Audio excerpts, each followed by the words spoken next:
Secant period is again 2 pi. Our first asymptote is going to be at a negative pi halves.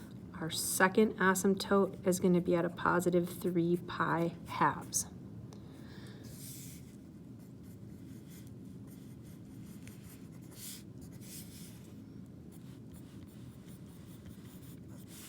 Now remember, that's the beginning of the period and the end of the period, so halfway in between.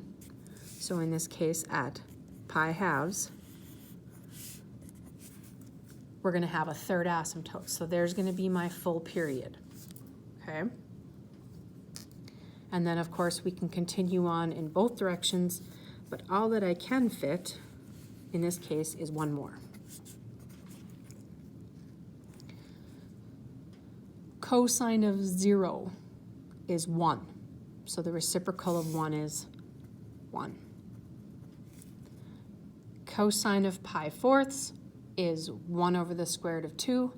So you get reciprocal of that, and you get the square root of 2, which is about 1.4.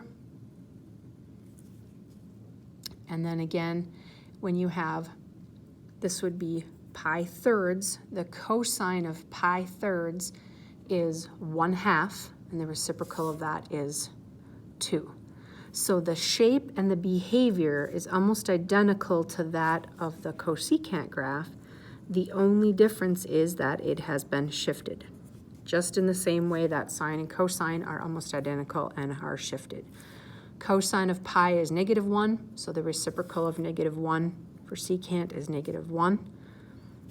And again, these are going to be at about -1.4, and these, when it's at, this would be at 2 pi thirds, is going to be at -2, and this will be down at -2.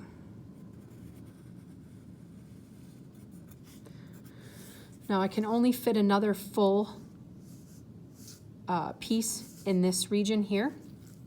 Again, they're going to alternate, bottom, top. This one will be down on the bottom. And then I can fit part of a graph in these other two, on the two ends. I can fit half of a U shape in both of them if I really wanted to. This is a period and a half again. We run into this before. My request again is that we try to get at least 2 periods graphed. And so in this case, I really can't fit much more than that. And then this one's also going to be back up here.